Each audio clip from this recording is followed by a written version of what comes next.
Hello, podcast besties. Welcome back to the show, dedicated to making your podcast the best it can be. I am Courtney Kosak, your BFF in helping you grow and monetize your show. And today we are kicking off season 2 with an awesome guest whose podcasting superpower is booking incredible guests of her own. So, Carole, tell us about yourself. So I'm a longtime journalist, and I worked in radio, and I worked at Bloomberg News for 15 years as a producer and as a reporter. And so when I started doing my podcast, I had a very long contact list of people that I could call on to be guests, which really helped because it's very hard to get, especially if you're like a small podcast or you're just starting, high profile guests who have interesting stories to tell, whom you want to talk to. So that was very helpful to me. If I didn't have to go to a PR person or to an agent, that was really helpful. If I could get personally to someone because I had the contact information, that really helped. And so my first guest actually was Gloria Steinem, and That's incredible. I know, it was like she had encouraged me to kind of go out on my own and do this. And so when I left the corporate world, I was like, kind of confused because I worked in a community at Bloomberg and at NBC and CBS, and here I was in my living room, and I was like, it was kind of weird. It was like, you're on your own. And it really was a period of adjustment for me to, do this, to have this podcast, at the beginning, I did every interview in person. And then when the pandemic came, I couldn't do those in person. So I started to do them remotely. And now they're a combination of in someone's home or office or remote. And of course, the in-person ones are so much better. They're just because you're facing somebody, you're talking to somebody, in a personal way. It really is helpful. Yeah. Okay. So your show is called Now What? Yes. And tell us about that transition from Bloomberg and the corporate world to making your own show. What made you take the leap? So, I wanted to move from full-time to part-time at Bloomberg. And at the time, there really wasn't any way to do that. And it was enough, it was enough in terms of a corporate life. And I thought I really wanted more freedom to do other things. So when I left Bloomberg, I walked into my living room and I thought, okay, when I started out in radio, in my very first job, I interviewed people, and it was at a rock and roll station, and I was like the public service person. But I got to talk to so many people because it was an ABC owned and operated station, and people came to, plug their books, their movies, and they came to the studio. And so I had all this experience of talking to people in a studio about their lives, about their stories. And I just went back to that. I thought, that was a great job. I really loved that. I'm going to do that again. And that is actually what I've done. I think of the people who I'd like to talk to, and I think, okay, let's see if we can, get them to come on and talk on the podcast. And I get a lot of no's. I get a lot of rejection. But it's like, okay, fine. I also get people who say, yeah, I'll do it. And also, Courtney, when you build up a list of guests who, have name recognition and great stories, then, other people say, oh, you had Jane Fonda on, or you had Ethan Hawke on, and it really helps. It really helps to build your credibility. Was the tech an obstacle for you when you first started podcasting, or were you comfortable with it? Like figuring out the microphones, figuring out the editing, all of that stuff? Well, the tech is always for me like, oh, I'm on Mars, The tech is like really hard for me. But I use a person who I work with at Bloomberg, who was my audio engineer when I was a reporter there. And he's in Jersey City. I'm wherever I am, or he's with me. If we do it remotely, he's in Jersey City. He's doing the technical stuff. He's connecting both my guests and myself, either on Zoom or wherever we do it. And if we're in person, like we were yesterday, I was at Siri Hustved's house, and Siri Hustved is a writer. She was married to Paul Auster, who's also a writer who died 2 years ago, and she just wrote a book called Ghost Stories. And so she actually lives in my Brooklyn neighborhood. And so she said, oh, yeah, come over. So I went over and I went with my audio engineer. He set up the mics. He's got a mixer. It's not terribly complicated, but I don't really want to worry about levels and stuff like that. So that's my concession to tech is having somebody do it for me because, I'm hopeless. Although I have to say that I do edit the interviews. Do you? Yeah. What do you use? I use Adobe Audition. Wow. And and that is a skill I've had for a long time as a reporter. So that part, I do edit the interviews. He mixes in music and themes and stuff like that. But yeah, and actually, I find the editing really relaxing. It's, sometimes it's a little tedious because I'll talk to somebody for an hour or more, and then I'll think, that has to be shorter. That really has to be short. That is too long. That answer was too long. They kind of went off the reservation. But I'll just go through it. I'll edit it. My husband thinks I do too much editing because he says, people say they say ahs, leave them in. It's okay. But I find that I really want more of a smoother conversation. Yeah, same. You feel the same way? Yeah. Yeah. And I also do the first pass of editing, like content wise. I do have someone who mixes and masters for me. So someone who adds the music and fixes any rough spots, if there's background noise or something, but I edit the content and I like having that control over it. I do too. And yeah, I mean, I have thought about, well, it would be nice if a podcast company took on this podcast and I wasn't an independent producer, because really making money is a tricky experience. And, I feel like I'm at a point in my career where it's okay. I mean, I would like to make money, but I also like having the control. As you mentioned, and I'm not that crazy about having ads in the middle or I kind of from a public radio background. And I don't know, I like the control and I like the fact that it's a conversation that you listen to from the beginning to the end. I like that for a listener to be able to have that experience because that was the experience I had when I did it. Yeah, you should get PBS to run your interviews. That would be great. Or NPR, they have that would really be great because, it's funny. I just mentioned I spoke to Siri Hustved yesterday, and my audio engineer called me today and he said, well, she was just on WNYC on all of it with Allison Stewart. And he said, your interview is so much better because you're sitting in a room with her, engaging her, and she wasn't giving you kind of rote answers. She was actually, thinking about what you were saying to her, and that was great. I felt like I want to put in that time. I want to put in, and I want to hear what they have to say. There are a lot of people who do these gotcha kind of things, or they attack people, or I'm really not interested. I think one of the problems for me is that news and entertainment have become one thing. And I don't like that. I was trained as a journalist at a time when they didn't really care about your opinion as a reporter. They cared about the story and the facts of the story, and I feel like, let me hear what this person has to say. That's why I'm talking to them. And it's a much more gratifying experience for me, I think, and for the listener, really.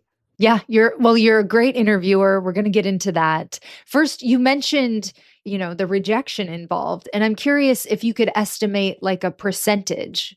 How many yeses to nos do you think you get?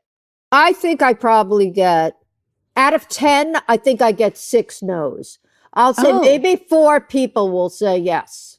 so you gotta put your shots out there or you won't get Yeah, your big yeah. Ethan Hawke or whatever. Exactly. Exactly. That's exactly right. And you know what? It's like, I understand that, if I get Mike Pence, it would be, and who wants Mike Pence? But let's just say if I, okay, so I would be like number 20 on the list. I'm competing with, Right. big name, television shows and radio shows. So I'm like, okay, it's fine. I don't need the news aspect of it. I just need you to come and talk to me and just be present when you talk to me Mhm. and be interested enough in your story to be with me. That's really what. So if you come on at the end of your book tour, it's okay with me. I'm okay with that. Yeah. I had a conversation with this guy, Larry Charles. I love him. You love him. Yes. He's a riot. I had such a good time with this guy. He told me these crazy stories, and he was into it. It's like maybe he told this story 100 times. I don't know. But when he was telling me those stories, I was hysterical. He was totally into the telling of his story, and it was so much fun. Yeah, I love that. Okay, so let's drill down into I was just listening to your conversation with Jane Fonda. You mentioned Gloria Steinem. Your guest list is incredible. So, what does your outreach process look like? What are you saying in the email? You said, it helps to reach out directly without a PR person involved. Any other Right. tips for that outreach? Yes. Okay. So what I do, and generally I get a lot of guests who've just written books. I have very good relationships with publishers. And so if I reach out to like a big name guest, like I would say a month, 6 weeks before the book is going to be published, I at least get on their radar. And what I do is I create an email to the publicist, not to the publicity department of the publisher, but to the Mhm. publicist, him or herself. And I say, I'm a really big fan of Ethan Hawke's. I loved him in blah, blah. I particularly thought his directing of that film during COVID was so amazing because he was Mhm. sitting at home and doing it. And like, how do you even do that? And then I go through my list of guests, here are some of my recent guests. And so I list them. And then at the end of the email, I include the newsletter that went out with, let's say, Senator John Fetterman or with Jane Fonda or Gloria Steinem or any of the people I think the potential guest would relate to. And that's how, if I'm contacting a publisher or the person directly themselves, that's generally how I proceed. I love knowing that behind the scenes of that email. What do you think? Like, is any of this pre-existing relationships, or are you always doing cold outreach? Some are pre-existing relationships. The relationships with publishers, some of the publicists I have a relationship with because we've done many of their authors together. So they would recognize me. Some of them don't know who I am. And that's why I include the material about the podcast and Mhm. the guests we've had. And I'm very flexible in terms of time, day, making it convenient for the guests to do it. Mhm. And I don't actually ask the guests to do anything. Like I know so you are doing Descript. and Hmm. Substack. I've thought of doing a Substack, but I have not jumped in there yet. I've also thought of doing a video podcast. I haven't done that yet either. But I don't know. For me, there's something about the purity of just listening. Since I come from radio, and Uh-huh. radio is listening. And it's like the person who's listening has to picture whatever's going on in their mind. They're not looking at a particular picture. Maybe they're walking around their kitchen, or I don't know, driving, or whatever they're doing. But it's up to them to take it in. And the video adds another thing, and I think in some ways a good thing. But I don't know. I feel like a purist in a way about podcasting. I get that. I totally get that. But you are doing a newsletter. Yeah. So that is primarily what Substack is for me, is the newsletter companion to the audio piece of Uh-huh. it, which I do feel like, I mean, you must have an email list, right? That Oh, yeah, helps yeah, yeah. you. Oh, yeah, yeah. And then what are you sending them? You're sending like a few bullet points from the interview, or what are you saying? Well, I am basically sending them an email which contains, it'll say new episode. And today, the episode with Zaid Doran dropped. He is a fascinating character. His parents were the founders of the Weather Underground, and he was born in a safe house while his parents were in hiding. Oh And my goodness. I know it's an amazing. The story is see. I'm old enough to remember these people and the whole thing of like what happened, because what they did was, in order to protest the Vietnam War, they went underground and they bombed government buildings. But they called ahead to say, evacuate the building. We don't want to hurt anyone. We're just making a statement. And they would plant a bomb in the restroom of the Pentagon and it would blow up. And J. Edgar Hoover, who is the head of the FBI, made Bernardine Doran the number one on the most wanted, FBI's most wanted list. But anyway, okay, I don't want to get off the topic. So, But you're saying you're teasing this in the newsletter. You're teasing the fascinating story. exactly. What I'm doing is, okay, now at new episode, Zaid Doran, and I've got a photo. A lot of my photos are kind of dressing up as the guest. Like, so you'll have the guest on the left-hand side. On the right-hand side, you'll have me doing something ridiculous. I'm like, I have no shame about looking totally ridiculous, but people love the photos. And then under the photo, there will be 8 lines of copy about who this person is and what we talked about and why you would want to listen. And then there would be a link to the episode, and it's on Apple Podcasts, Spotify, wherever you get your podcasts. And that comes out with each new episode. And each new episode drops every 2 weeks. Perfect. Okay. Was there a particularly, like an especially high profile or like a hard to get guest that you were like proud of yourself for being able to, finally get Yeah. them to say yes? Is there any story you can share with us? I got Joe Biden, and that was, Wow. and Jill, Joe and Jill. And that was right before he started running for president. And it was in a theater. We did it in the dressing room of a theater in Washington, D.C. There was a cancer summit. And he came and he talked to me, he and Jill. And it was quite an amazing experience, I have to say. It was when Joe Biden was in amazing shape. He bounded into the room, and there's a little story attached to it, but I don't want to get too off topic. But I was staying in a I'm curious. You're curious? Okay. I was staying in a hotel in DC the night before the interview, and I went down to the desk and I asked the young woman behind the desk to print the questions. So she did.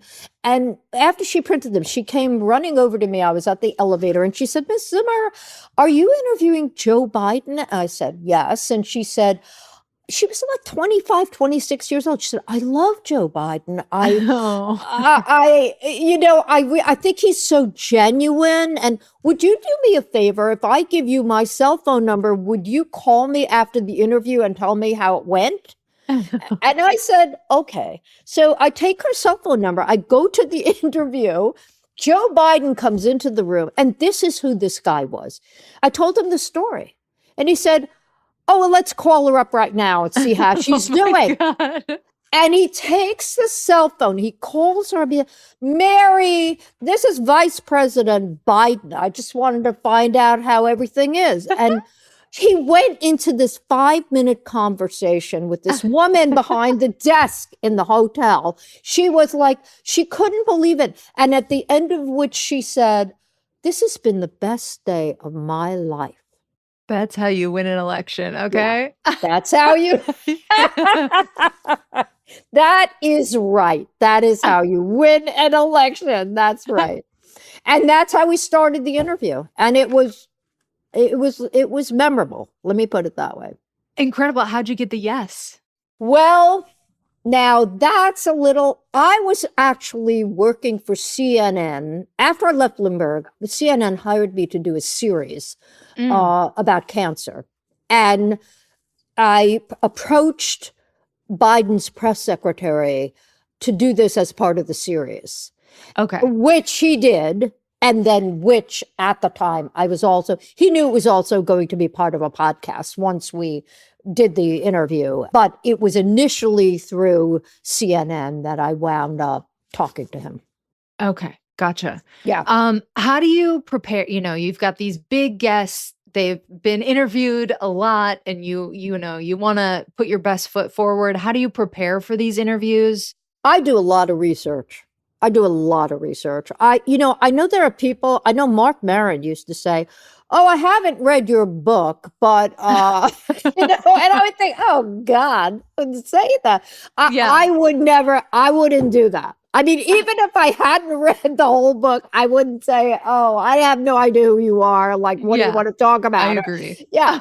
So I do read the book. I read a lot of books. And, basically for me, the thing that I care about is like, not, like what was the most famous thing you ever did or anything.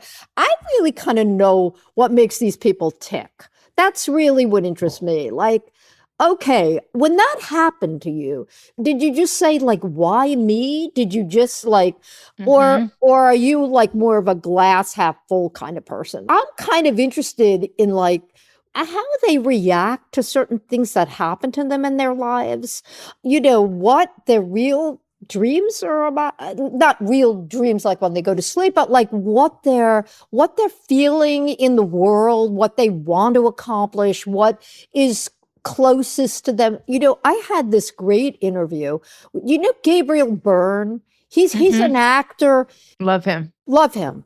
Most of these people write terrible books. If they're writing a memoir, they really they're generally bad, I would say. But Gabriel Byrne, who has that Irish thing, he wrote a really good memoir. And he had a really good story. He had been in a seminary for 5 years because he thought he wanted to be a priest. So he sang me a hymn. It's like those moments you're like, oh my God, that is so cool. If you can get people to be in the comfort zone in a kind of intimate way, not intimate in the sense of like, tell me about your sex life, but like intimate about like, why do you want to be a priest? And then he gets out of the seminary and he goes back to Ireland. The seminary was in England. He goes back to Ireland and he didn't know what he wanted to do. He hadn't at that point wanted to be an actor. So he was a plumber. He was a thief. He did all these crazy things before he got to the stage, and he told me about all of them. And it was just such a endearing, intimate conversation. Yeah. I could tell you were very well prepared. And then also you do a really good job of, without making it about you, like reflecting back, like you're talking to Jane Fonda about cancer and you're like, I would have felt like this, or, you're like empathizing and it gets her to explain or clarify her own position on how she actually felt, which is a good interview technique. Well, thank you. It's not easy to do because you don't want to be the center of attention. On the other hand, you do want to relate and you do want to unlock further, Yeah. thoughts and feelings that these people have. So it's really a balancing act, like to relate your own experience to what they're talking about, but yet not commandeer the conversation. It's really about them. Yeah. And do you hew pretty closely to your planned questions, or do you kind of let the conversation naturally unfold? So what I do is I write the questions, and it is basically because I don't want to get lost in the middle. Yeah. Like I really need to be organized. I can go away from the questions. And that's a really important thing because you have the question and then the person answers or talks, whatever. And I don't want to cut off an immediacy that you have in those situations. So I will kind of go with it and then Mhm. come back, Yeah. so that it's not all over the place. Because it does need to be, you need to have sequences. Is that, you find that Uh-huh. you need to have Yeah, like a definitely. way to talk to people that is not all over the place. And I like to have an arc to my questions. It doesn't always go perfectly to plan, but yeah, there's sequences and a kind of a beginning, middle, and end. Yes. Yes, absolutely. And sometimes it'll go someplace where you didn't expect it to go. I mean, that happens. And you definitely need to leave room for that, I think, because that's where the kind of surprise comes in or the oh wow, I didn't know that, like that's kind of cool. So, yeah, you started this in 2015. You're approaching 200 episodes. Yeah. What has changed about your process, and what would you do differently if you were starting today? Well, the process of interviewing, I would say the one thing that has changed is that when I started, I would tell people a story. I would say, "Oh, I know that you went to blah blah high school and college and then you did and then blah blah blah." And I would tell them their story instead of saying, "So what happened when you were at, Colby College or what in?" So I would do the talking and I wouldn't set it up for them to tell me the story, which Uh-huh. I do way better now. Instead of like telling a person's story, I'll just ask them to tell me. And that I think is way better. It's better to do that. Yeah. So much has changed in podcasting. When I started, I don't know, it seemed like kind of in a way the dark ages of podcast. I mean, it was the beginning, not the beginning, because Mark Maron had been doing it for a while, but it wasn't like it is now. I mean, there's so many podcasts out there. There were 3 million podcasts out there the last time I counted. It's like so many. So how do you get people's attention? I mean, what do you do, Courtney? How do you increase your listenership? Yeah, I was going to ask you about audience growth because it is complicated, right? Yeah, yeah, I do think the email list really helps, I yeah, think, but that wasn't part of my early podcasting journey at all.